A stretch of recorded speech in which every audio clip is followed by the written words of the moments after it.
Hey guys, central സ്റ്റേഡിയത്തിൽ നിന്ന് മാഹിമച്ചനെ കണ്ട് അവിടെ നിന്ന് ഒരു ഓറഞ്ചും കഴിച്ച് നേരെ വിട്ടത് കനക്കുന്നിലേക്കായിരുന്നു. കലോത്സവം നടക്കുന്ന അടുത്ത സ്റ്റേജ് അവിടെയാണ്. അവിടുത്തെ പരിപാടികൾ കാണുമ്പോൾ അതും നമ്മുടെ KSRTC-യിൽ നമ്മുടെ ക്ലാസ്സിൽ 10-30 കയറിയപ്പോൾ തന്നെ ആ വണ്ടി ഫുള്ള് നിറഞ്ഞിട്ടുണ്ടായിരുന്നു.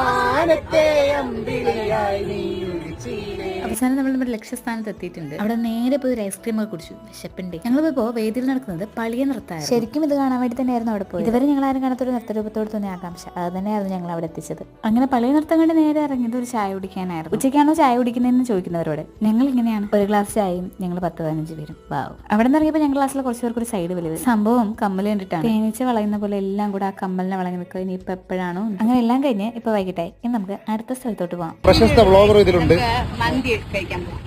അവിടെ ചെന്നേക്ക് മിറർ കണ്ടപ്പോൾ പിന്നെ മിറർ സെൽഫി എടുക്കേണ്ട ഒരു സമാധാനം ഇല്ല. അതുകൊണ്ട് പിന്നെ അവിടെ ഷോ ആണ്. ഇനി ഗൈസ് നമുക്ക് മന്തി കഴിക്കാം. വേറെ എന്തൊക്കെ പറഞ്ഞാൽ ഒരുമിച്ച് ഫുഡ് കഴിക്കുമ്പോൾ ഫീൽ ഉണ്ടോ, അത് വേറെ ലെവലാണ്. ഇഷ്ടപ്പെട്ട ആൾക്കാരെ ഇഷ്ടപ്പെട്ട ഫുഡ്. വാവ്. അവസാനം ബില്ലിലൂടെ വരുമ്പോൾ അതിലും മനോഹരം. അപ്പോൾ ഗൈസ് സംഭവം ഇത്രയ്ക്കുള്ളൂ. ബൈ.